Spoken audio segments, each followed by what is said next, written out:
อาทิตย์ในเจ้าวันนี้มาปะกันแถมหลังจากที่บ่ได้ปะกันหลายอาทิตย์แล้วเนื่องจากธุระปะปังมีเหตุการณ์บางอย่างอย่างอาทิตย์ที่แล้วภาคเจ้าก็เป็นวันวิสาขบูชาญาติโยมศรัทธามาเจ้าเลยบ่มีโอกาสได้พบปะญาติโยมศรัทธาฉะนั้นศรัทธาสาธุชนทั้งผู้ฟังเจ้านี้อากาศเอื้ออำนวยขึ้นดูเหมือนว่าจะเป็นใจอยู่มาพบปะญาติโยมศรัทธาสาธุชนในภาคเจ้าหลังจากที่ได้ปะกันหลายอาทิตย์ศรัทธาสาธุชนทั้งผู้ฟังแต่ว่าที่ผ่านมาก็ได้เดินทางไปที่อำเภอลีไปร่วมงานเปลี่ยนผ้าหลวงปู่ครูบาชัยวงศาญาติโยมศรัทธาสาธุชนผู้คนไปกันนักหลายเนอะคนในจะเป็นหมื่นนะญาติโยมศรัทธาโอ้คนนักหลายแต่ปีนี้นักเหลือผู้ผีหลายคนอาจจะได้ไปได้พบได้ปะกัน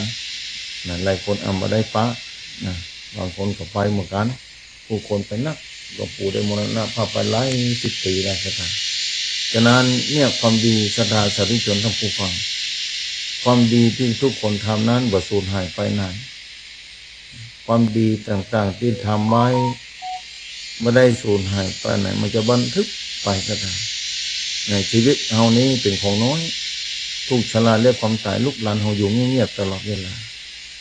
ศรัทธาสาธุชนต่างหลายเพราะฉะนั้นความดีตะอ่อนน่ะไผจะหานไผบ่ฮู้บ่ใจเป็นหยังทำไปเถอะล้วนแต่ตกไปสู่รหัสกรรมทั้งนั้นญาติโยมศรัทธาสาธุชนทั้งผู้ฟังบางคนอาจจะท้อในการทำความดีบางคนอาจจะท้อในการสั่งสมบารมีบางคนอาจจะอิดเหนื่อยเมื่อยล้าในการดำเนินวิถีชีวิตบางคนท้ออย่างยิ่งศรัทธาสาธุชนทั้งผู้ฟังเฮ้ยแต่ท้อลืมว่าท้อร่างกายของคนเฮานั้นแปรปรวนอยู่เสมอเปลี่ยนแปลงตลอดเวลาแม้โลกนี้จะพยายามเอาชนะความเกิดแก่เจ็บตายขนาดไหนก็ตามแต่ในที่สุดจะหนีไปบ่ได้คนเกิดในยุคปัจจุบันนี้ล้วนแต่ตกสู่สภาพของกรรมภัยต่างๆจะเกิดขึ้นอยู่ตลอดเวลายิ่งจนพุทธกาลนี้ภัยต่างๆได้เกิดขึ้นอย่างมหาศรัทธาจะได้หานอยู่ตึงวี่ตึงวันภาพไผ่พอข่าวตั้งโลกโซเชียลเดี๋ยวนี้มันยุค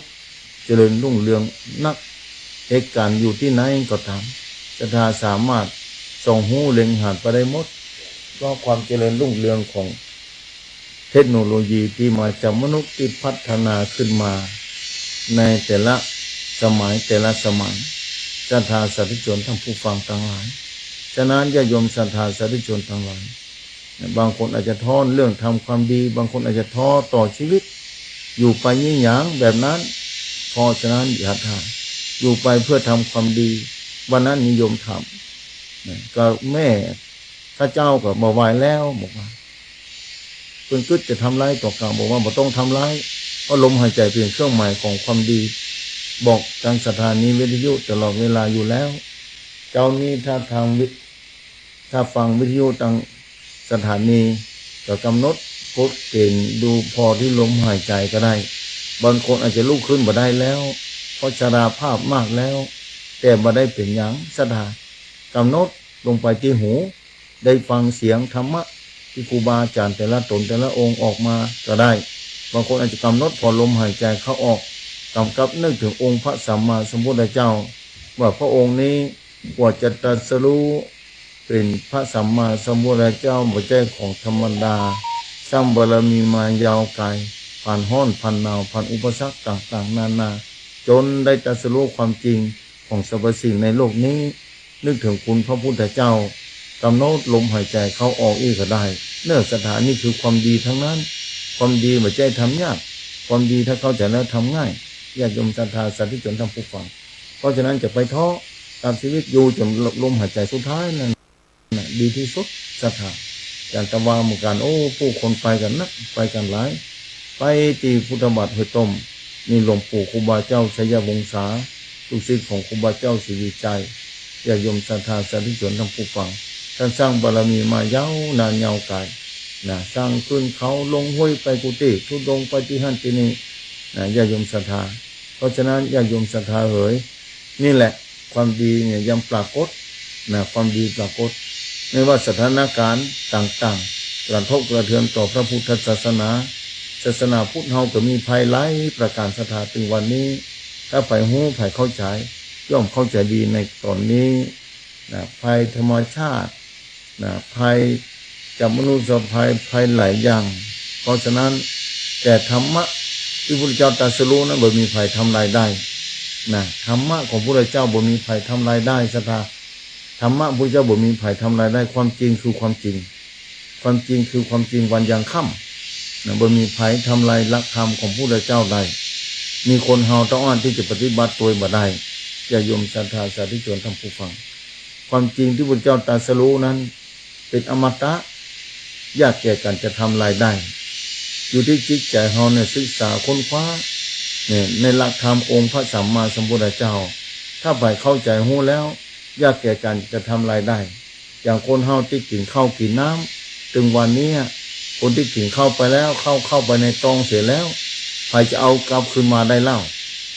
ใครเอาคืนมาบ่ได้ข้าวมันเข้ามาในตองแล้วข้าวนี้มีคุณประโยชน์ข้าวนี้ยังร่างกายสุขภาพร่างกายแข็งแรงกินข้าวไปแล้วทำให้ชีวิตอยู่รอดไปได้เมื่อเดียวกันหลักธรรมขององค์พระสัมมาสัมพุทธเจ้าใครศึกษาค้นคว้าใครเข้าไปไหว้ศาลใครมานับถือองค์พระสัมมาสัมพุทธเจ้าและศึกษาค้นคว้าหลักธรรมขององค์พระสัมมาสัมพุทธเจ้าญาติโยมศรัทธาสาธุชนท่านผู้ฟังผู้คนนั้นแหละสามารถเข้าใจถ้าเข้าใจอย่างลึกซึ้งสัจธรรมรู้จริงอย่างองค์พระสัมมาสัมพุทธเจ้าได้รู้บุคคลคนนั้นเป็นผู้ที่ประเสริฐเลิศล้ำญาติโยมศรัทธาสาธุชนท่านผู้ฟังเพราะฉะนั้นญาติโยมศรัทธาสาธุชนท่านผู้ฟังทั้งหลายที่ติดตามฟังธรรมะที่นับถือพระพุทธศาสนาอย่าท้อแท้อย่าอ่อนแอใจปัญญาปัญญานี่ส่องหูเล็งหันแม้จะอยู่ท่ามกลางความมืดแต่ขอหาแสงสว่างจะไฟฉายก็ดีไฟฟ้าก็ดีไฟอะไรยังก็ได้ที่ทำให้ดวงตาพอหาได้ในท่ามกลางความมืดเหมือนกันในยุคปัจจุบันนี้ชีวิตอาจจะมืดมิดสังคมอาจจะมืดมิดจนวันนี้ผู้คนจิตใจน่ากลัวอย่างยิ่งโลกปัจจุบันนี้พอหน้าหารพอใจบาหารหารก็หน้าแต่จิตใจคนเฮานั้นบ่ได้หารสอนรู้ได้บ่ได้เพราะฉะนั้นจะต้องระแวดระวังใจชีวิตอย่างมีคุณค่าใจชีวิตอย่างโดยบ่ประมาทองค์พระสัมมาสัมพุทธเจ้าก่อนจะเข้าสู่นิพพานพระองค์ก็บอกแก่พระภิกษุสงฆ์จำหลายที่อยู่ใกล้โดยเฉพาะพระอานนท์ที่อยู่ใกล้ที่สุดก็เป็นองค์พุทธอุปถากพุทธอุปถากองค์พระสัมมาสัมพุทธเจ้าก็บอกแก่พระสงฆ์ทั้งหลายว่าจะไปจงยังความบ่ประมาทให้ถึงจงยังความบ่ประมาทให้ถึงพร้อมนี่บอกคือมีสติก็คือมีสติตลอดเวลานั่นแหละเมื่อมีสติปัญญาก็เกิดขึ้นองค์พระสัมมาสัมพุทธเจ้าคำสุดท้ายพระวาจาครั้งสุดท้ายขององค์พระสัมมาสัมพุทธเจ้าอปมาเทนะสัมปะเทถะจงยังความไม่ประมาทให้ถึงพร้อมศรัทธาสาธุชนท่านผู้ฟังนั่นก็คือการมีสติเมื่อมีสติปัญญาก็เกิดศรัทธาสาธุชนท่านผู้ฟังเพราะฉะนั้นจงใจปัญญาดำเนินชีวิตอย่างรอบคอบที่มีความศรัทธาต่อพระพุทธศาสนามีคนโทรมาหลายสายหลายที่เกิดความเป็นห่วงผมว่าหลักธรรมของพระพุทธเจ้านั้นบ่มีไผทำลายได้จนถึงพศ5,000 ปีพศพุทธศักราช5,000 ปีหลังจากนั้นหลักธรรมขององค์พระสัมมาสัมพุทธเจ้าจะเลือนหายจากหัวใจของมวลมนุษยชาติบ่มีแล้วถ้าครบ5,000 ปีบ่มีผู้คนได้หู้ได้หาแล้วโลกจะมืดมิดลงไปแทนเพราะความแสงสว่างบ่มีเล็ดลอดออกมาฮือหาเสร็จแล้วเส้นทางที่จะเข้าวัฏสงสารต้องรอเมื่อแทนรอจนกว่าองค์พระสัมมาองค์ต่อไปปุ่นจะมาตรัสรู้แทนศรัทธายาวนานแค่ไหนขนาดไหนเพราะฉะนั้นญาติโยมศรัทธาสาธุชนท่านผู้ฟังที่ติดตามฟังธรรมะที่ไหว้สาองค์พระรัตนตรัยจงยังความมั่นคงในจิตใจให้ถึงพร้อมญาติโยมศรัทธาจงใจปัญญาสอดส่องรู้เล็งหันเรื่องสัจธรรมขององค์พระสัมมาสัมพุทธเจ้า ไม่ใช่ว่าเนี่ยเอาข้าวตอกดอกไม้ไปวัดไปว่าไปทำบุญสูนทานอันนี้ไม่จะเป็นอามิสบูชาเป็นการสั่งสมบารมีก็จริงอยู่แต่ขอศรัทธาสาธุชนท่านผู้ฟังถ้ามีโอกาสมีเวลาพยายามปฏิบัติธรรมไปตัวด้วยกันพอลมหายใจเข้าออกช้าๆนะเพราะว่าภายเป็นคนหายใจภายเป็นคนหูภายเป็นคนหารพระองค์สมัยก่อนเพิ่งกระทำแบบนี้แหละก็ศึกษากับดาบทต่างๆฤาษีชีพลายสมัยก่อนเพราะว่าเรื่องนี้มีก่อนแล้วแต่พระองค์ได้ตรัสรู้ความจริงว่าชีวิตทั้งหมดทั้งมวลในโลกนี้หรือสิ่งที่บ่มีชีวิตทั้งหมดทั้งมวลในโลกนี้ตกอยู่สภาพความบัดเที่ยงเนี่ยถ้าศรัทธาเข้าใจแบบนี้ศรัทธาจะปล่อยชีวิตของศรัทธาทั้งหลายเองไปสู่ธรรมชาติที่เป็นจริงญาติโยมศรัทธาสาธุชนทั้งผู้ฟังฉะนั้นแล้วศรัทธาสาธุชนทั้งผู้ฟังทั้งหลายจงยังชีวิตคือมีค่าที่สุดเท่าที่จะมีได้แม้สถานการณ์บ้านเมืองถึงวันนี้อาจจะแปรปรวนเปลี่ยนแปลงไปหลายๆประการบอกว่าสิ่งมีชีวิตบ่มีชีวิตต้องอยู่ในสภาพแบบนี้จริงๆมันบัดเที่ยงคนสภาพเดิมบ่ได้แม้องค์พระสัมมาสัมพุทธเจ้าเทศนาตลอดเวลาหลักธรรมของพระองค์ต้องอ่านที่บ่เปลี่ยนแปลงเพราะเป็นความจริงความจริงย่อมบ่เปลี่ยนแปลงแต่ความที่บ่เป็นจริงเนี่ยทุกอย่างตกอยู่สภาพไตรลักษณ์เท่านั้นแต่เรายอมรับว่าความเป็นที่จริงความจริงนั่นบ่เปลี่ยนแปลงสัจธรรมขององค์พระสัมมาสัมพุทธเจ้าที่ค้นพบบ่ใช่เปลี่ยนแปลงแต่เราเข้าบ่ถึงศรัทธาถ้าเข้าถึงเข้าใจอย่างท่องแท้ศรัทธาญาติโยมศรัทธาจะมั่นคงในพระรัตนตรัยอย่างบอกบ่ถูกญาติโยมศรัทธาแม้บางคนบ่เข้าถึงแต่บุญเก่าอุดหนุนเตือนแต้มใครจะทำดีทำชั่วบ่สนข้าจะศรัทธาต่อพระพุทธศาสนาใครจะเป็นจะได้ก่อจ้างนี่คนอันนี้เป็นว่าคนมีบุญอุดหนุนเตือนแต้มคือศรัทธาต่อพระพุทธศาสนาใครจะดีใครจะชั่วบ่เกี่ยวเพราะเฮากินข้าวคนเดียว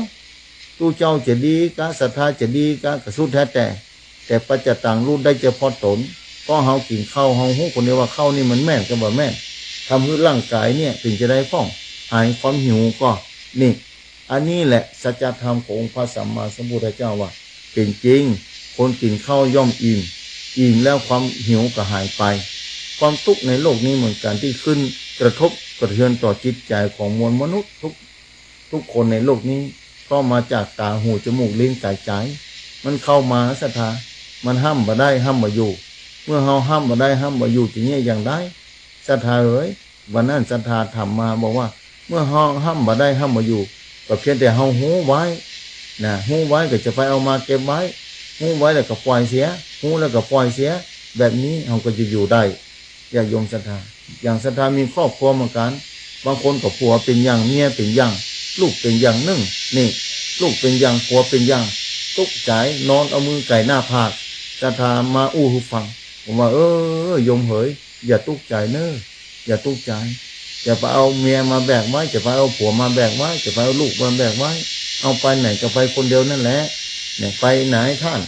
ก็จากโลกนี้ไปไงถ้าเราจากโลกนี้ไปแล้วเราเอาไผ่ไปได้ที่ไหนถึงวันนี้คนตายนักขึ้นเหลือเก่าตายพอถึงวันบางคนก็ไปงานเขาดำไปงานศพบ่อนเนี่ยแค่ไปงานศพงานเขาดำศรัทธาก็ต้องมีปัญญานะศรัทธาต้องใช้สติและปัญญามาพิจารณาศรัทธาว่าเนี่ยคนก็ไปคนเดียวเนาะในร่องตรงนี้ไผอยู่ตัวคนอยู่คนเดียวนี่ศรัทธาอันนี้แหละเอามาพิจารณาแล้วชีวิตหลังความตายมันเป็นจะได้ไผก็บ่ฮู้แต่ทราบฮู้จากองค์พระสัมมาสัมพุทธเจ้าเพิ่นเขียนอยู่ในตำราสืบทอดกันมาเป็นทอดสืบทอดกันมาเป็นทอดว่าชีวิตหลังความตายนั้นเอาบุญเอากุศลว่ามีบุญกับบาปที่จะเป็นเงาติดตามเฮาไปต่างหน้าพอมีไผช่วยได้แล้วตอนนั้นญาติกาพี่น้องอยู่ในโลกนี้ได้แต่ทำบุญอุทิศบุญกุศลให้อันนี้เป็นความหวังความหวังเป็นความหวังของผู้คนว่าคนที่จากโลกนี้ไปแล้วเผื่อเพิ่นรอคอยบุญกุศลอยู่กับนี้อันนี้ตามเล่าขานกันมาแบบนั้นบางคนจากโลกนี้ไปเมื่อแล้วจากโลกนี้ไปเมื่อแล้วแต่ดวงวิญญาณยังอยู่เล่ร่อนอยู่ยังรอบุญรอกุศลอีกมี อันนี้เป็นความเชื่อแล้วบางคนความเชื่อเหล่านี้เป็นจริงก็มีนะเป็นจริงก็มีแต่ที่เป็นจริงปรากฏกับชีวิตตัวเก่าในลักษณะต่างๆที่เกิดขึ้นนี่สมัยก่อนทอเลี้ยงพิบูลเนี่ยคนศึกษาเรื่องนี้นะญาติโยมศรัทธาสาธุชนท่านผู้ฟังทอเลี้ยงพิบูลเนี่ยเป็นเขียนหนังสือนะว่าเรื่องชีวิตหลังความตายตายแล้วเกิดมีจริงก่อนนะชีวิตหลังความตายเป็นจะได้พ่อนะบางคนก็ตายแล้วฟื้นขึ้นมานะบางคนก็ระลึกชาติได้เมื่อระลึกชาติได้ฝ่ายสามารถบอกได้ว่าเป็นกันได้แต่คนที่ตายแล้วฟื้นขึ้นมาอู้มาเก่ามาบอกในที่สุดก็เป็นตามนั้นแต่บางคนระลึกชาติได้จะถาพอระลึกชาติได้แล้วบอกว่าที่ห้านเป็นแบบนั้นที่นี่เป็นแบบนี้คนนั้นแต่ก่อนเป็นคนนั้นคนนี้ทั้งที่ไผ่บ่เคยบอกบ่เคยเก่าศรัทธาสาธุชนทั้งหลายเนี่ยเป็นเรื่องที่ยืนยันหลายประการจากโยมศรัทธาในยุคปัจจุบันนี้เหมือนกันนะแม้แก่เก้ากระผมตมาภาพได้พบปลาละอ่อนนะบางคนที่เปิ้นระลึกชาติได้แต่ละอ่อนบางคนระลึกชาติได้ปีเดียว 2-3 ปีเท่านั้นตั้งที่บ่มีไผบอกบ่มีไผแนะบ่มีไผเก่าแต่เปิ้นอู้ออกมาได้ยังไงอย่างคนใหญ่แต่นี่ศรัทธาสาธุชนทั้งผู้ฟังในโลกนี้มีอย่างละหลายประการที่ยังบ่สามารถที่จะพิสูจน์ได้เพื่อแต่หลักธรรมขององค์พระสัมมาสัมพุทธเจ้านั้นรอการพิสูจน์อยู่เสมอทุกรุ่นทุกสมัยใครเกิดมาในโลกนี้ถ้าพระรัตนตรัยยังหลงเหลือในโลกนี้เป็นความหวังของผู้ที่เกิดมาในโลกนี้ว่าจะศึกษาค้นคว้าหลักธรรมขององค์พระสัมมาสัมพุทธเจ้าใครพ้องอยากจะศึกษาค้นคว้าและปฏิบัติตามก็เชิญได้มาพิสูจน์นะองค์ธรรมขององค์พระสัมมาสัมพุทธเจ้าที่พระองค์ได้ตรัสรู้เนี่ยญาติโยมศรัทธาสาธุชนทั้งผู้ฟังหลายผู้หลายคนที่ท้อแท้โทรเข้ามาหลายเรื่องหลายเล่าท่านอาจารย์บริณีข่าวท่านได้ยินก่อได้ยินอยู่โยมเอ้ยบอกว่าได้ยินแล้วได้ยินอยู่เนอะบอกว่าได้ยินอยู่ได้ยินอยู่ก็เป็นธรรมชาติธรรมดาในโลกนี้เพราะว่าภายพระพุทธศาสนาเกิดขึ้นหลายๆประการเป็นฝั่งแต่หลักธรรมขององค์พระสัมมาสัมพุทธเจ้าเปลี่ยนแปลงไปไหนนายมนะเข้าก็คือเข้านั่นแหละชาวนาก็ยังปลูกข้าวเหมือนเดิมนั่นแหละความหิวของมนุษย์ก็มีเหมือนเดิมนั่นแหละความหิวมนุษย์เนี่ยพอตื่นขึ้นมาแล้วทุกคนก็หิวข้าวละแล้วหิวข้าวอะไรเงี้ยได้ก็ต้องกินข้าวกินน้ำต้องหาหุงอาหารตอนเช้าคือเป็นฝั่งโลกมนุษย์ตรงวันนี้เหมือนกันแน่จะมีความทุกข์หลายๆเรื่องหลายประการทุกข์กับชีวิตของเก่าพ่องทุกข์กับวิถีชีวิตที่จะต้องดำเนินไปแต่ละวันอยากโยมศรัทธา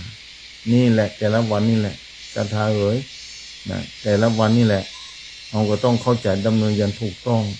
ในแนวทางของพระพุทธศาสนาบางคนอาจจะท้อเลยบางคนเข้าวัดบ่ม่วนแล้วท่านอาจารย์เนี่ยมีวันหนึ่งโทรมาพ่ออย่างโยมเอ๋ยเข้าวัดบ่ม่วนได้ยินข่าวหลายๆประการโยมวัดนี้เข้าไปได้หารพระพุทธรูปได้หารวัดวาอารามเป็นเครื่องหมายเป็นเครื่องหมายศรัทธาเป็นเครื่องหมายของพระพุทธศาสนาเป็นเครื่องหมายของพระรัตนตรัยบ่ใจเกี่ยวกับบุคคลใดบุคคลหนึ่งเพราะฉะนั้นเขาจะพลาดโอกาสเขาจะหมดโอกาสในชาตินี้ที่เกิดมาเจอพระพุทธศาสนาเขาจะหมดโอกาสแต่บอกคนว่านั้นหมดโอกาสจะได้ท่านอาจารย์ก็หมดโอกาสจะ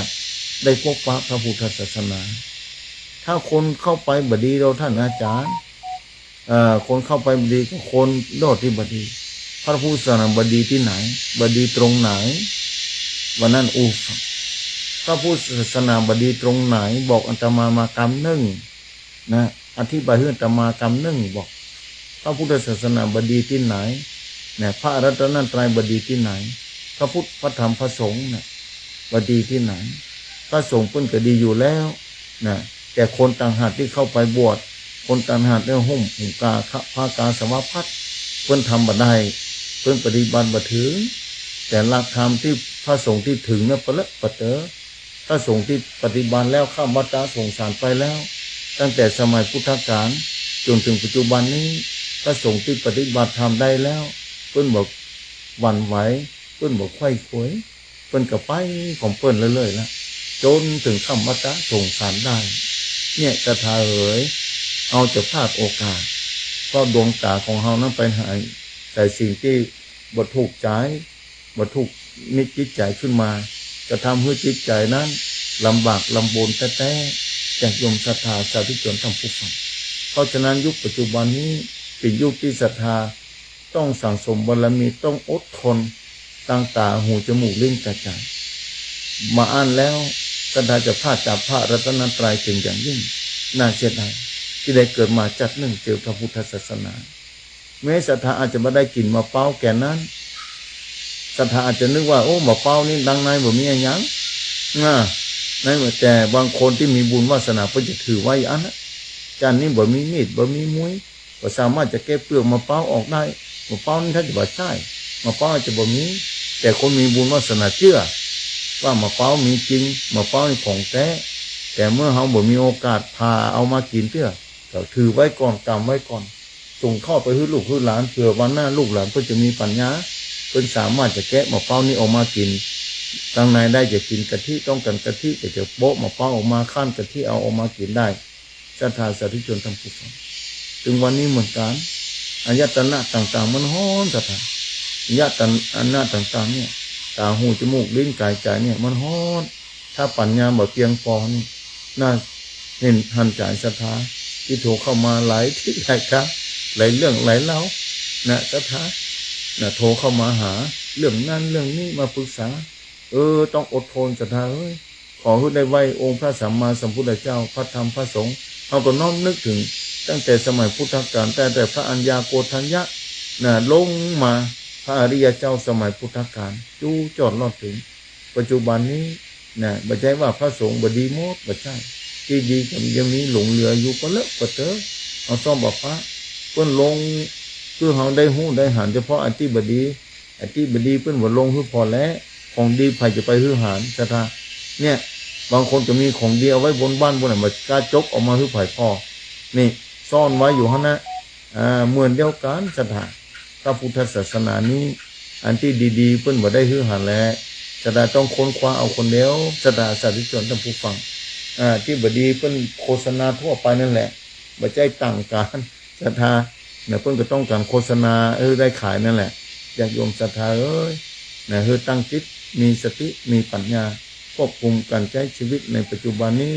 ถ้าศรัทธาหันเหินจับพระรัตนตรัยแล้วตมากะหันใจอันตมากะหันใจในญาติโยมศรัทธาเพราะมีคนโทรมา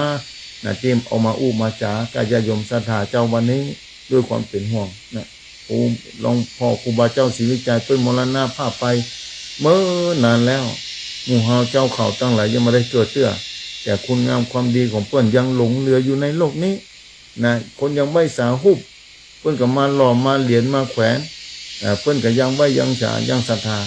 เพราะพระสงฆ์องค์หนึ่งในพระพุทธศาสนาที่ทำความดีจะมีไม่ใช่ว่าบ่มีเลยศรัทธามีเหมือนเดียวกันนั่นแหละแต่เอาคนบ่ปะหาบ่เจอนะแต่จะนับถือพระพุทธพระธรรมพระสงฆ์เราก็ต้องศึกษาค้นคว้าแล้วก็ก้อยปฏิบัติตามไปนะพุทธเจ้าติตรัสรู้ธรรมะที่เป็นของจริงอริยสัจสี่เนี่ยบ่มีโอกาสนะศรัทธาถ้าศรัทธาพลาดโอกาสเนี่ยเมื่อไหร่จะได้มาเกิดในโลกนี้แทนไม่ใช่คนเฮาตายแล้วจะมาเกิดทันทีในโลกนี้บ่ใช่บางคนนึกว่าตายแล้วจะมาเกิดทันทีเลยการเกิดมาเป็นมนุษย์นี่แสนยากวันนั้นโยมคนหนึ่งที่มาสนทนาว่ามันยากจะได้ท่านอาจารย์คนเกิดติ๊กใจเย็นๆโยมบ่ได้ศึกษาข้อมูลเตื้อบอกใจเย็นๆถึงวันเนี้ยเราอ่อนก็น้อยลงแล้วมันน้อยลงจะไหนว่าที่อาตมาภาพอยู่ตรงนี้นะแต่ก่อนนักเรียนมี160 ป่ายก่อนตอนนี้เหลือ90 ป่ายเนี่ยเพราะฉะนั้นจะหาเกิดได้ที่ไหนบางคนก็กว่าลูกเกิดมาหายบ่ใครเอาลูกเอาหลานแล้วเราอ่อนน้อยลงไปถึงวันเนี่ยครูก็เดือดร้อนว่าบ่มีนักเรียนศรัทธาสาธุชนท่านผู้ฟังไอ้คนเนี่ยอายุ20 ปีเนี่ยรุ่นวัยรุ่น20 ปีเบรเนี่ยก็20 ปีก่อนเพิ่นเกิด20 ปีก่อนพุ่นแล้ว20 ปีก่อนพุ่นแล้วเพิ่นเกิดนาศรัทธา20 ปีก่อนเนี่ยเพิ่นเกิดเมื่อ20 ปีก่อนพุ่นแล้วเพิ่นมีชีวิตอยู่ตรงนี้ แต่หน้า4-5 ปีมานี่คนเกิดน้อยลงไปน้อยลงไปที่หมู่ที่อาตมาอยู่ตอนนี้หมู่ที่อาตมาอยู่ตอนนี้ปีเนี้ยคนหายไป6 คนแต่ยังมาเกิดสักคนเท่าต้องขึ้นของสถานเพราะฉะนั้นประชากรในเริ่มน้อยลงไปบัจจัยเฉพาะที่นี่ทีเดียวญาติโยมศรัทธาเวลาเดินหนต้าหนตางตรงซ้ายตรงขวาจะหันว่านะงานเขาดำเพิ่มขึ้นเลยครับศรัทธาสาธุชนทั้งผู้ฟังเพราะฉะนั้นนั่นแหละเวลาเหลือน้อยเอาจะไปหวังไปเกิดกับลูกกับเต้าบางคนก็จะไปเกิดกับลูกกับเต้าลูกเต้าบ่มีเห็นแล้วนะหลานก็บ่มีแล้วบางคนก็บ่ค่อยได้แล้วจะไปชอบเกิดที่ไหนเพราะฉะนั้นมีที่เดียวคือสวรรค์ชั้นฟ้าถ้าศรัทธามีบุญวาสนามันนึกถึงความดีของต่อเก่าไปพักผ่อนอยู่สวรรค์ชั้นฟ้านะรอถ้าพระเสียรหรือยังไม่ตายเจ้ามาตรัสรู้เพิ่นจะเข้าใจว่าจากก่อนเอาเคยศรัทธาพระพุทธศาสนาเคยไหว้เคยสาเคยฟังธรรมแต่บ่สิ้นสุดเตื้อยังบ่กระจ่างแจ้งเตื้อแต่เพิ่นจะได้สาธยายให้ศรัทธาทั้งหลายฟังถ้าศรัทธาได้ลงมาเกิดให้ครั้งหนึ่งเพราะฉะนั้นก่อนที่จะจากโลกนี้ไปศรัทธาก็นึกถึงความดีอย่างที่เคยบอกนึกถึงพระพุทธเจ้านึกถึงของดีสิ่งที่ดีๆที่ศรัทธาทำมันนึกต่ออานะอย่าไปหวังว่าลูกเต้าหลานเหลนญาติกาพี่น้องสู่ที่บุญกุศลไปหาเมื่อเขาจากโลกนี้ไปแล้วบางทีเพิ่นนึกขึ้นบ่ได้เพิ่นลืมไปแล้วก็มียากแก่การจะอธิบายศรัทธาสาธุชนท่านผู้ฟังเพราะฉะนั้นพยายามแต่ทำไว้กับตัวเก่าตอนนี้สร้างไว้กับตัวเก่าตอนนี้ทุกอย่างคนอื่นทำแทนบ่ได้ต้องทำด้วยตัวเก่าแต่บุญเหมือนกัน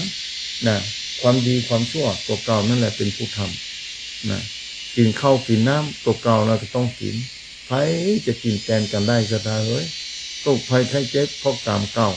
ปานาติบาตศีลข้อที่1เคยเบียดเบียนไผ่พ่องเคยทำร้ายไผ่พ่องเคยฆ่าไผ่พ่องสัตว์มีชีวิตเขาเคยฆ่ากี่ตัวโดยความตั้งใจไอ้ที่บ่ตั้งใจที่บ่ได้ตั้งใจบ่มีเจตนาบุพเจตนาบ่มีอันนั้นว่าแห่งกรรมหนึ่งอย่างหนึ่งแต่ที่มีบุพเจตนาอย่างยิ่งที่เขาทำร้ายไปนะจากก่อนเท่าใดปัจจุบันนี้บ่มีเลยกะเนี่ยบางทีเขาเจ็บป่วยเมื่อไข้เล็กๆน้อยๆเราก็ต้องทนไปเพื่อใจกรรมกรรมเก่าเขามีอยู่กรรมที่เคยสร้างเคยทำก็มีศรัทธาเพราะฉะนั้นนี่แหละศรัทธาแล้วจะไปที่ไหนจะพึ่งภายต้องพึ่งตัวเก่านี่แหละสมแล้วพระพุทธเจ้าบอกว่าอัตตาหิอัตตโนนาโถตนแลเป็นที่พึ่งของตนศรัทธาบ่สบายศรัทธาจะต้องกินยาคนเดียวศรัทธาหิวข้าวศรัทธาจะต้องกินข้าวคนเดียวคนอื่นกินแทนบ่ได้แม้จะเป็นผู้ป่วยติดเตียงคนก็จะต้องป้อนข้าวลงที่ปากของผู้ป่วยคนนั้นบ้านผู้ป่วยจะบ่มีโอกาสได้ฟื้นขึ้นมาเดินเตียวเหินไปหั่นมานี่ได้ศรัทธาเนี่ยอัตตาหิอัตตโนนาโถต้องเพิ่งร่างกายพวกเขาต้องเพิ่งตัวเก่านี่แหละแม้คนอื่นจะพยายามช่วยขนาดไหนก็ตามแต่ถ้าปากเขาบ่บ่ได้เสร็จแล้วบางคนเพิ่งก็เอาซุกที่หูดังหมอซุกที่หูดังทำแล้วล้วนหันแล้วก็เป็นกรรมทั้งนั้นศรัทธาซุกไปถ้าในกระเพาะบ่ทำงานแล้วระบบบ่ทำงานแล้วก็จบละศรัทธาร่างกายจะจบลงเพียงเต้าอ่านชีวิตหลังความตายแล้วยากแก่การจะอธิบายยากแก่การจะหู้ได้มีแต่การเล่าสืบบอกผ่านการเต้าอ่านว่าชีวิตหลังความตายมีบุญกับบาปเต้าอ่านจะตัวไปเนี่ยศรัทธาสาธุชนทั้งหลายเพราะฉะนั้นศรัทธาจะพลาดโอกาสการกำไว้สาพระรัตนตรัยนับถือพระพุทธศาสนาน่าเป็นห่วงศรัทธาทุกๆคนนั่นแหละว่าเกิดมาแล้วเจอพระพุทธศาสนามาหานใส่แต่สิ่งที่มาเปื้อนอันนี้ไม่ใช่ของจริงไม่ใช่ของแท้น่าเสียดายอย่างทองคำเนี่ยศรัทธาเป็นก้อนคำดิบๆเนี่ยตกลงบนพื้นดินเนี่ยพื้นเอาขี้มาตาเนี่ยเอาขี้งัวขี้ควายกับจ้างของมนุษย์กับจ้างไปเป็ดไปเปื้อนแล้วเปิ้นกับขี้เปิ้แหมมันแม่นออกมาน้อยเดียวอันนี้ไม่ใช่ทองคำเนี่ยคนที่ฉลาดลักแหลมคนที่ลวกแหลมมีปัญญามีบุญเก่ามาเติมมาแต้มมีบุญเก่ามาเติมมาแต้มเพิ่นก็เอาน้ำไปฉีดพอโหมันเหลืองโน่นนี่มันเป็นก้อนแข็งนี่ไม่ใช่ขี้เรานี่ นี่เอามาล้างไปช่วยมานี่เป็นก้อนคามด้นนี่เป็นก้อนคามแท้ๆนี่เพิ่นกันกลับไปนำกลับไปที่บ้านนะไปบุกไปแกะเอาไปขายเตื้อน้อยเอาใจหล่อเลี้ยงชีวิตประจำวันไปนะจนถึงเวลาสุดท้ายของชีวิตในเจอของดีแล้วนี่เมื่อเดียวกันศรัทธาบันเทียวนับถือพระพุทธศาสนา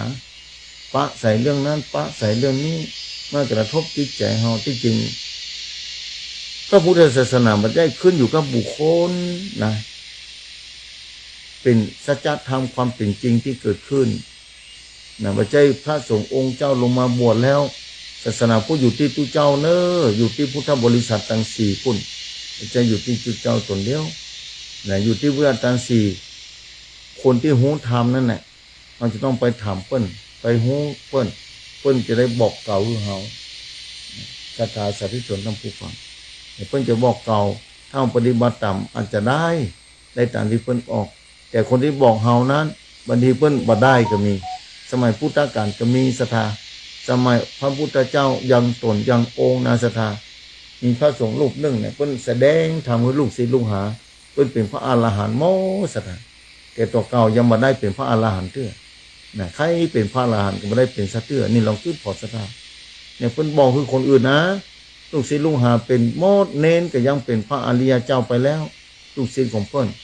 เนี่ยเปิ้นไปไหว้พระพุทธเจ้าตอนนั้นพระเจ้ายังตนยังองค์อยู่นะศรัทธาสาธุชนท่านผู้ฟังไปไหว้องค์พระสัมมาสัมพุทธเจ้า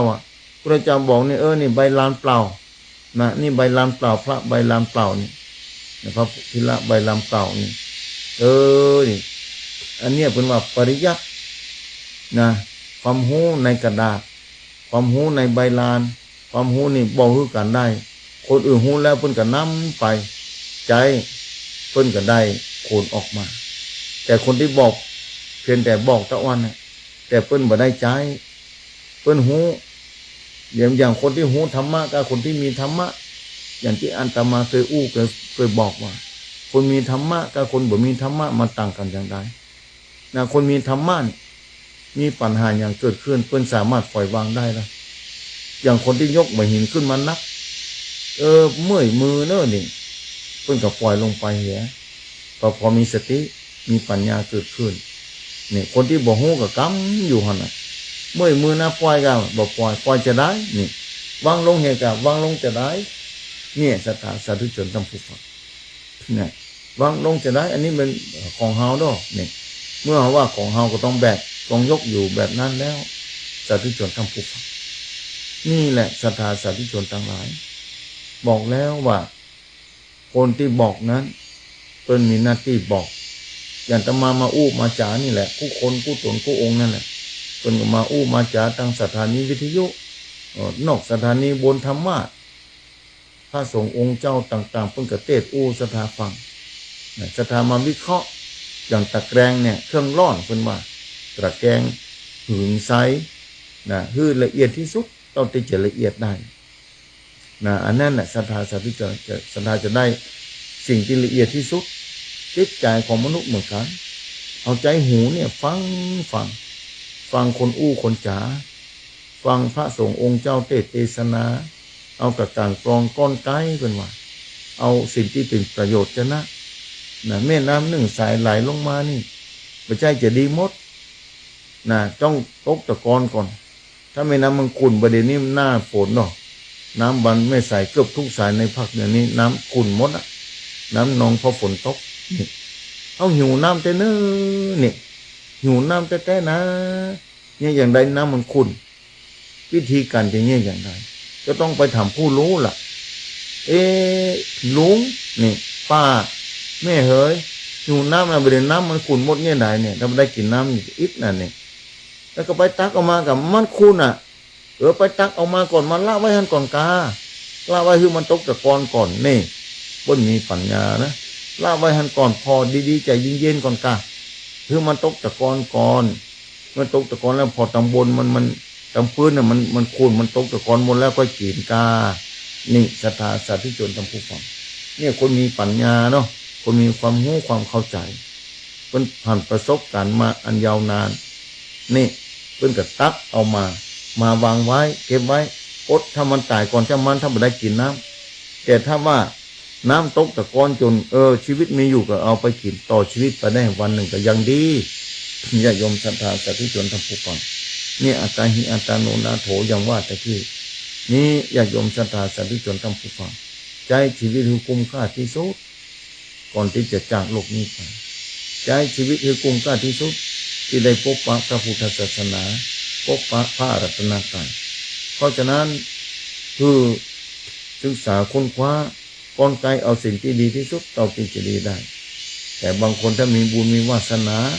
มีบารมีธรรมก็สามารถที่จะค้นคว้าเอาหลักธรรมปัจจุบันนี้มาใช้ได้เนี่ยคนที่มีปัญญามีความรู้มีความเข้าใจมันเรื่องทุกข์มันเกิดขึ้นในวิถีชีวิตอย่างนี้อย่างไรดีเขาต้องแก้ไขด้วยหลักธรรมที่องค์พระสัมมาสัมพุทธเจ้าบอก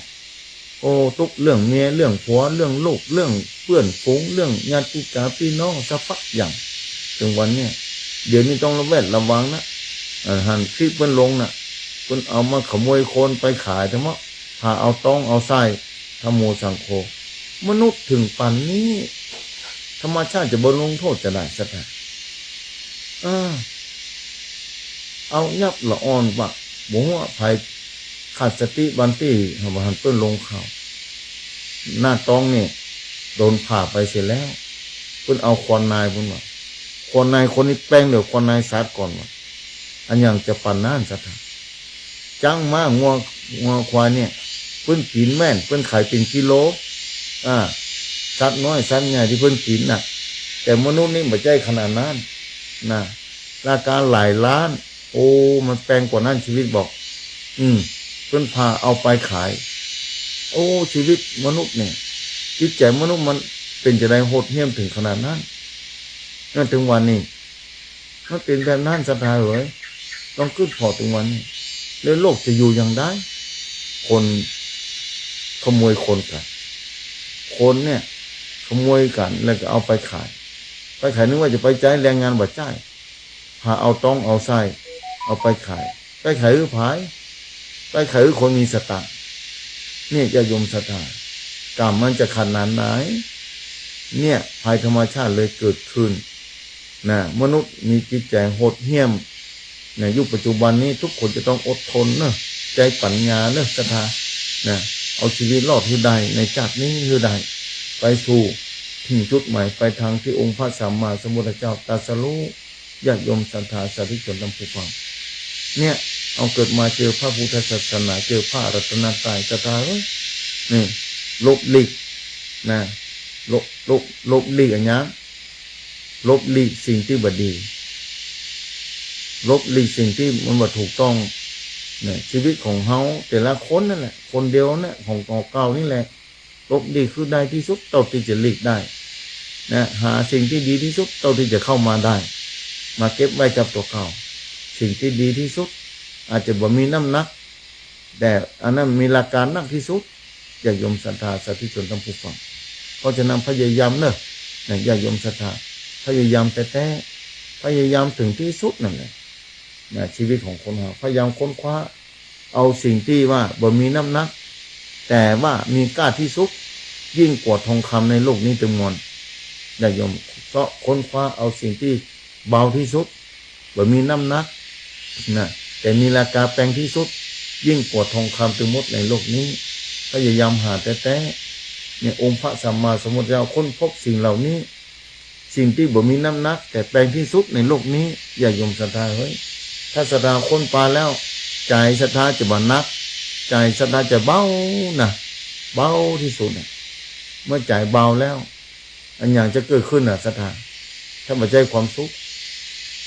บ่มีโอกาสได้เกิดขึ้นเป็นแน่แท้เมื่อศรัทธาค้นพบสิ่งที่เบาแล้วบ่มีน้ำหนักแต่มีค่าที่สุดในโลกนี้เนี่ยญาติโยมศรัทธาสาธุชนทั้งผู้ฟัง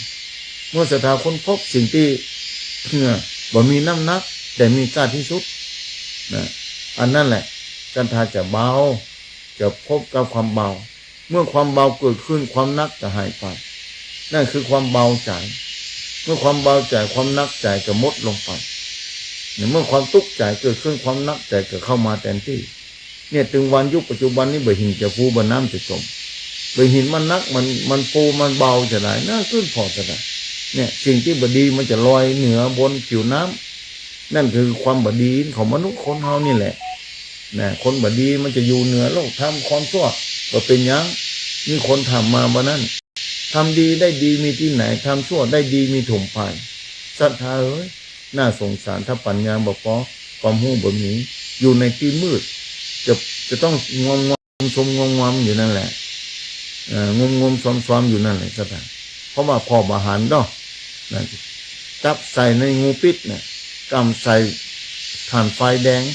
เนี่ยอย่างไรศรัทธามันก็ไม่มือแหน่ศรัทธาเอ้ยเพราะฉะนั้นญาติโยมศรัทธาสาธุชนทั้งหลายต้องใจแสงสว่างยามค่ำคืนราตรีเราต้องดำเนินชีวิตในค่ำคืนวันเดียวนี้ในเมืองหลวงที่เจริญแล้วเนี่ยไฟฟ้าบ่เคยดับนะมืดสว่างตลอดแต่วันนั้นที่ประเทศสเปนก็หลายประเทศวันนั้น2ประเทศไฟฟ้าดับทั่วประเทศอันยังจะเกิดขึ้นสาธุชนทั้งปวงลองขึ้นพอแล้วความทุกข์ของมนุษย์จะเกิดขึ้นมหาศาลเนี่ยญาติโยมศรัทธาเอาละพบปะกันเจ้านี้ญาติโยมศรัทธาเอ้ยมาอุมาจ๋าด้วยความเป็นห่วงศรัทธาอย่างยิ่งมาอุมาจ๋าใครคือศรัทธาได้หู้ได้เข้าใจสัจธรรมของพระสัมมาองค์พระสัมมาศรัทธาจะได้ดำเนินชีวิตอย่างเบาอกเบาใจนะญาติโยมศรัทธาสาธุชนทั้งปวงบางครั้งก็ปากันตามนศรัทธาเนาะแต่ว่าขอบคุณผู้คนนะที่ร่วมทำบุญมาที่วัดพระพุทธบาทห้วยต้มปาวันนั้นเตรียมเพลียมวีรบาลนึกว่าได้ปลาแต่เมื่อแล้วปลาอยู่มีอุยลาบอกว่าจะได้ทำว่าคนเท่าสบายดีอยู่ศรัทธาสาธุชนทั้งผู้ฟังญาติโยมศรัทธาภายพ่องจะโทรเข้ามาเนาะโทรเข้ามาเนี่ยเสียงหมาเสียงเห่ามันเป็นบรรยากาศเป็นบรรยากาศของในป่าในดอยศรัทธาเสียงจัดจันเวไลยังแทบจะว่าได้ยินเสียงทุกเจ้าแล้วนี่นะ เนี่ยมันอยู่ในป่าในดงศรัทธาเอ้ยต่างลุ่งเพื่อนนะบนพระราชเจดีย์พุ่น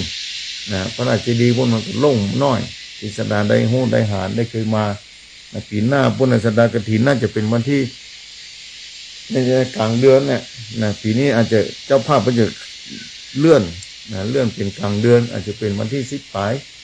ญาติโยมศรัทธาเดี๋ยวจะแจ้งให้ศรัทธาฟังให้คำหนึ่งเนาะ089262499เอาเช็คขึ้นสักคำหน่อยศรัทธาว่าที่ไหนป้องฟังอยู่นะแต่ว่าไประหว่างตามฝนตกนักติมาตวาศรัทธามาถึงดอยเต่านะตกตกว่า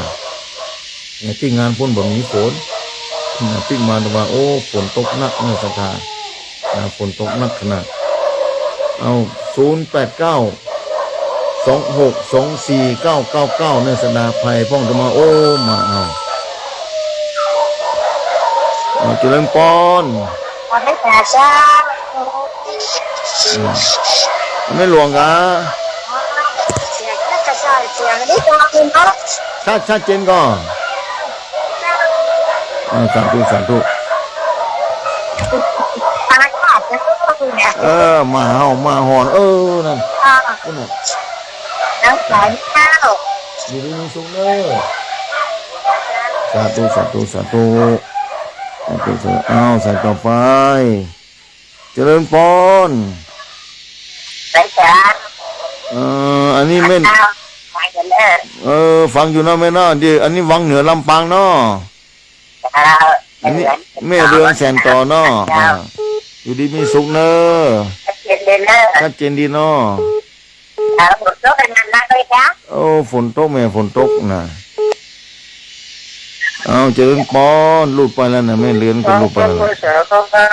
เอาเจริญปอนนี่ที่ไหนตั้งได้บ้านแม่จองพ่ออุ้ยมอนว่าจะได้อุ้ยมอนพ่อสุทนเนาะนะพ่ออุ้ยมอนตั้งได้แล้ว80ไปกัน90แล้วพ่อสุทนกะพ่อสุทน60ไปอยู่พ่อสุทนว่าจะได้พ่อว่าจะได้ฟังวิทยุจะได้พ่องทำได้ดีมันม่วนใจนี่นะมันม่วนใจเนาะ ก็เข้าใจดี เข้าใจดีเนาะอยู่ดีมีสุขเนอะพ่อเนอะ ลูกคนทุกข์นอนบนดอย ฝนตกนะแต่คืนก็ตกอยู่ มันเป็นนอกจากแขนนั่ง นั่นโมกกรรมสารนะอยู่ดีมีสุขเนอะพ่อเนอะเป็นกำลังใจให้นะ สาธุเอาใส่ต่อไปเจริญพรหลุดไปแล้วหลุดไปเสียแล้วเอาใส่ต่อไปเจริญพร ไม่จ่ายเจ้า เมียน้อยตาโตกา ไม่ได้จะต้องเจ้าน้ำฟ้า ไม่ เดี๋ยวนี้แม่ก็เดินได้มาแล้วนะ เดินได้แล้วเนาะแม่เตียวได้แล้วเนาะแม่เนาะ เจ้าเดี๋ยวได้แล้ว เตียวได้แล้วก็ดีแล้วแม่เป็นบุญเก่าจากก่อนปั่นหลังดีละ คุณนะแม่อยากจะขาดของแม่นะ นั่นกันแล้วแม่เป็นกำลังใจอยู่ดีมีสุขบุญรักษาเนอะ เจ้า สาธุแม่น้อยทาโทกลำปางเอาใส่ต่อไปเจริญพร ภาษาเจ้ามาเจ้า นี่แม่คำนวณจ้ะก้า เจ้าไม่คำนวณเจ้า แม่คำนวณบ้านดินดำบางเมืองปานลำปางแก้ซ้อนปุ่นเนาะ เจ้า อยู่ดีมีสุขเนอะแม่เนอะ เจ้าอยู่ดีในตอนเนอ สาธุแม่คำนวณเอาใส่ต่อไปเจริญพร เจ้ามาการนั่นเองก็ชีวิตประจางเด้อ ไม่เป็นสู้ชีวิตเนาะ เจ้าพอชัดเจนรู้จักอาจารย์เด้อ ชัดเจนเนาะอยู่ดีมีสุขเนอะไม่เป็นเนอะ เจ้าเจ้า สาธุเช็คขึ้นแต่ละที่ว่าชัดเจนดีก่อนเอาเจริญพรเจริญ ไม่ขาดทำอาจารย์ วปปเวียงป่าเป้าป้อบุญธรรมบ้านปงหนองว่าสบายดีเนาะปอเนาะ ครับสบายดีครับ ฝนตกเหรอเวียงป่าเป้า ฝนตกอยู่ครับเดี๋ยวนี้ฝนตกอยู่แหละ นั่นอยู่ดีมีสุขตกเหมือนกันนะว่ามืดทึบนะนี่นะอยู่ดีมีสุขอยู่ดีมีสุขนะปอเนอะไม่ขาดครับ สาธุเอาใส่ต่อไปเจริญพร ไม่ขาดเจ้าอาจารย์ นอนิสัมปะตองตาการเนี่ยแม่จางเรียนสาย ตัวอย่างนี้ยิงมีคันเลอร์มีเงินมีดองอย่างนั้นพระเจ้าทีวิสัยหลวงปู่เองหลวงพ่อคุณเป็นตัวหอยนะ นักกันปะเลอะแม่เฮ้ย แน่ดอกโอ้พระพุทธเจ้าเอาเป็นที่ทุกอย่างเป็นยังกันละออกบุญนะ นั่นแหละ เดี๋ยวทิ้งได้เผยเลยยังเดินสมัยเดียวเดี๋ยวขี่รถยังได้ประเด็นนี้ขี่รถขี่ลาม เป็นหมด แม่นะอยู่ดีมีสุขนะอยู่ดีมีสุขนะแม่เนอะ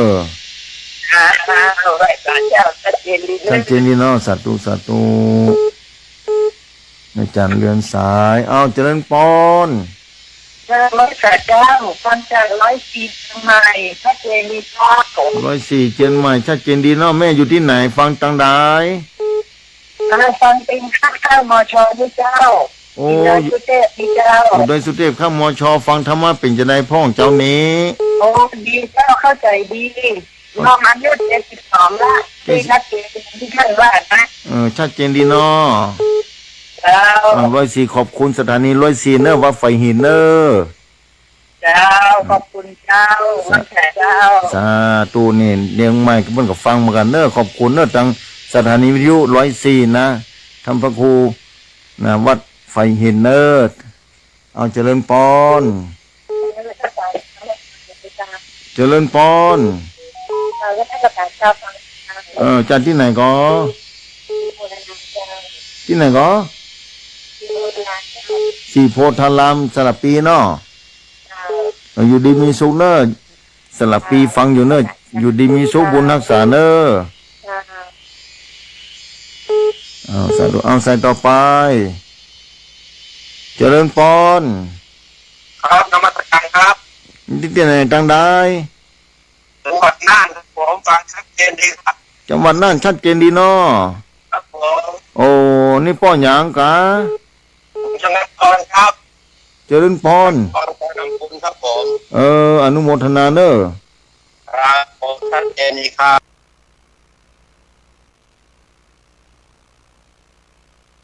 แต่จีนฟังน่านนี่ฟังสถานีไหนอำเภอไหน อำเภอเมืองฟังสีคำวิดีโอช่องของหนูนานอย่างนั้นครับผ อ๋อ ม สีคำเรดิโออยู่ดีมีสุขเนอะ ครับนมัสการครับ สาธุ ชัดเจนครับผม สาธุสาธุโอ้ชัดเจนพอออกเพิ่นกับฟังไหลอยู่เนอะนี่เจริญพร เดี๋ยวจะอาจารย์ อันนี้อำเภอลีแม่โหลงบ้านบวกอำเภอลี จะ อยู่ดีมีสุขเนอะแม่เนอะ80ปลายแล้วก็90บ่ถึงตะก้า ก็ดีเจ้า 91แล้วธรรมโมสังโฆอายุมันยืนยาวนะแม่นี่นะ ที่ว่ามาตลอดนะ เออ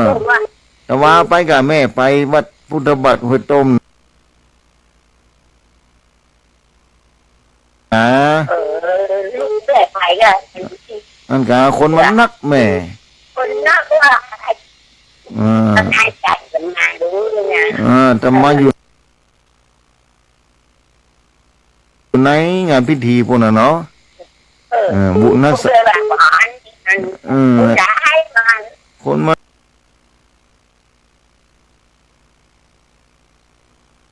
นหลายซ้อหับมาป้าแม่เหย หมดแล้วแค่ อยู่ดีมีสุขนะแม่เนอะ เรา มีคนเข้ามาแถว อยากคิดว่าอะไรจะ นักกะบุญรักษาเนอะ เจ้า เอาใส่ต่อไปเจริญพร แล้วมันน่าจะทำต้องว่าเจ้า นี่ที่ไหน ไม่รู้จากลำปางเจ้าไม่บวชเจ้า อยู่ลำปางเนาะอำเภอไหนเมืองกะเจ๊กะ เมืองเจ้าไม่บวชเจ้า แม่บัวเนาะบุญรักษาเนอะแม่เนอะ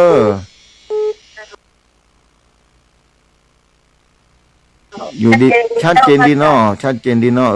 อยู่ดีมีสุขบุญรักษาเนอะเอาใส่ต่อไปเข้ามาเจริญพร รถย้อนนู่นเขาใจสีเขาไม่รู้เลยแต่นานนู่น โอ้สี่คำวิดีโอนั่นปุ่นนะพ่อ ตัดสินอย่างนั้นแล้วก็เห็นว่าเห็นนอนมาในสาระที่เรื่องที่รู้คือประกาศอย่างที่ตรงนี้ว่าขันเนาะ มีสาระอีกเนาะพ่อเนาะ เพราะทั้งตลอดเลยมันมาขับมันก็มันหลักนะละ เมืองน่านปุ่นกับฟังมากันแท้ ทั้งก็ต้องถามนะตอนนี้มันเล่นกับทั้ง มาข้ามปากันกำเนอพ่อเด้ออยู่ดีมีสุขเนอะสาธุสาธุนั่นป้นเมืองน่านเปิ้นกับมาโทรเข้ามาหาเห็นว่าทางน่านเปิ้นกับฟังกันนักหลายเมืองการนะศรัทธาสาธุชนท่านผู้ฟังโอ้ไหลตีไหลตังใกล้จะหมดเวลาได้ถ้า2สายซะแล้วจะเปิดไมค์กำ089262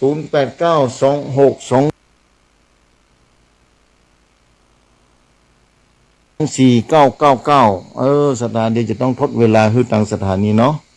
เอาไพ่พ่องใครอู้ใครจ๋าตอนนี้ว่างพอดีเด้อโทรเข้ามาหา0892624999โทรเข้ามาอู้จ๋าไล่ตี้ไล่ตังศรัทธาอยู่ที่ใดก็จะไปลืมเด้อคือระแวดระวังตัวฝนตกหน้านี้พายุเชิงดอยข้างห้วยนะก็ขอบอกกันต่อไปนะบ้านที่อยู่หิมห้วยหิมแม่น้ำถ้าฝนตกนั้นนักฟังพอเข้าพายุตัวบางทีมันก็อันตรายเกิดขึ้นนะต้องระแวดระวังตัวเน้อนะญาติโยมศรัทธาสา